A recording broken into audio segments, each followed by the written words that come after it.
राहुल गांधी के समर्थन में शिमला सीएम सुखविंदर सहित कांग्रेस नेताओं ने निकाला कैंडल मार्च। केंद्र सरकार पर साधा निशाना। लोकसभा में राहुल गांधी की सदस्यता रद्द करने पर देश भर में कांग्रेस सड़कों पर उतरकर विरोध प्रदर्शन कर रही है। रविवार को देश भर में सत्याग्रह पर कांग्रेस के नेता बैठे। राजधानी शिमला में महात्मा गांधी की प्रतिमा के समक्ष कांग्रेस ने सत्याग्रह किया, जिसमें मुख्यमंत्री सुखविंदर सिंह सुक्खू, कैबिनेट मंत्री विक्रमादित्य, हर्षवर्धन, अनिरुद्ध सहित कांग्रेस के कई नेता शामिल हुए। वहीं जिसके बाद कैंडल मार्च रिज मैदान में महात्मा गांधी की प्रतिमा से शुरू किया गया और माल रोड से होते हुए लिफ्ट तक कांग्रेस के नेता गए। इस दौरान काफी तेज बारिश शुरू होने के बावजूद भी मुख्यमंत्री कैंडल मार्च करते हुए पहुंचे। इस मौके पर मुख्यमंत्री सुखविंदर सिंह सुक्खू ने कहा कि हजारों साल की गुलामी के बाद राष्ट्रपिता महात्मा गांधी ने देश में लोकतंत्र स्थापित किया था, लेकिन आज लोकतंत्र खतरे में है। राहुल गांधी की लोकसभा सदस्यता षड्यंत्र के तहत रद्द की गई है।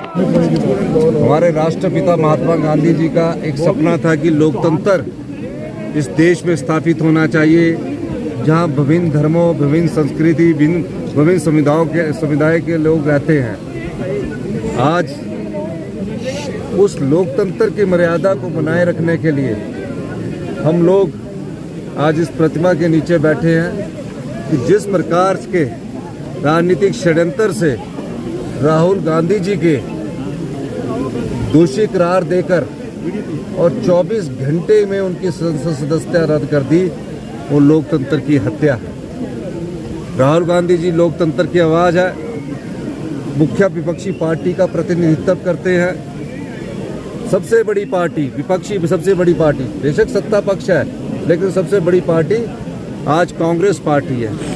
उसके नेता को बिना किसी कारण के मौका भी नहीं दिया गया और उनकी संसद सदस्यता रद्द कर दी गई। सदन में तो आप उनकी आवाज़ को दबा सकते हैं, लेकिन हिंदुस्तान की जनता की अदालत में उनकी आवाज़ को दबाया नहीं जा सकता।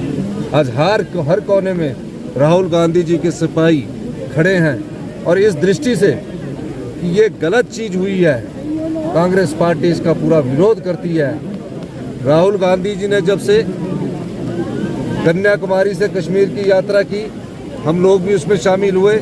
जिस प्रकार का हजूम उमड़ा, उससे भारतीय जनता पार्टी ने एक हथकंडा अपनाया।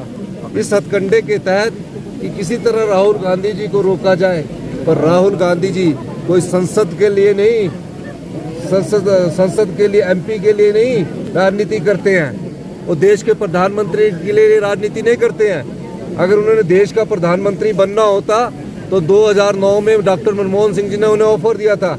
उनके घर में प्रधानमंत्री पैदा हुए हैं जिन्होंने देश की एकता और अखंडता के लिए अपने प्राणों का बलिदान दिया है। श्रीमती इंदिरा गांधी उनके दादी थी, राजीव गांधी उनके पिता थे और उनकी माता ने, सोनिया गांधी जी ने त्याग पत्र दिया है। इस दृष्टि से सोचने की बात है कि आज मुख्य विपक्षी पार्टी के सबसे बड़े नेता का गला दबाया गया है।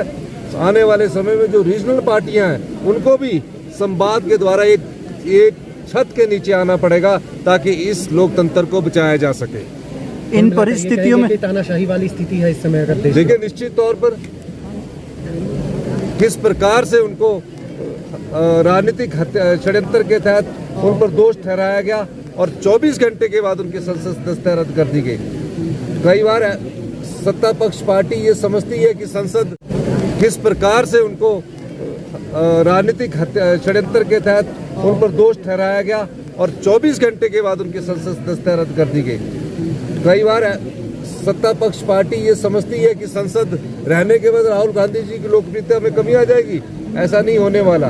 पूरी कांग्रेस पार्टी उनके पीछे खड़ी है, पूरा युवा उनके पीछे खड़ा है, समाज, पूरा देश उनके पीछे खड़ा है, पूरा प्रदेश उनके पीछे खड़ा है, इस आशा के साथ कि वो आज कोई भी मुखर विरोधी किसी लोकतंत्र में है तो सिर्फ राहुल गांधी जी की आवाज़ है।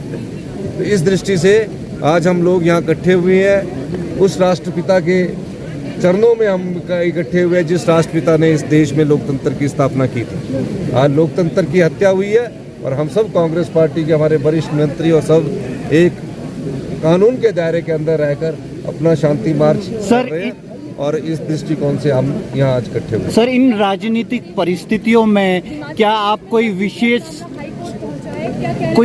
संकल्प कर रहे हैं? आज आपका सर, आज आपका जन्मदिन भी है। इन राजनीतिक परिस्थितियों में क्या कोई विशेष संकल्प कर रहे हैं? देखिए, हमारा विशेष संकल्प है, 75 साल से ये लोकतंत्र जिंदा है। इसी लोकतंत्र के कारण आज विभिन्न रीजनल पार्टियां बनी हैं, विभिन्न पार्टियों का उदय होता है। इस लोकतंत्र की रक्षा के लिए जिस प्रकार राहुल गांधी जी संघर्ष कर रहे हैं, हम सब लोगों का दायित्व बनता है कि उस संघर्ष में हम भी अपना योगदान दें।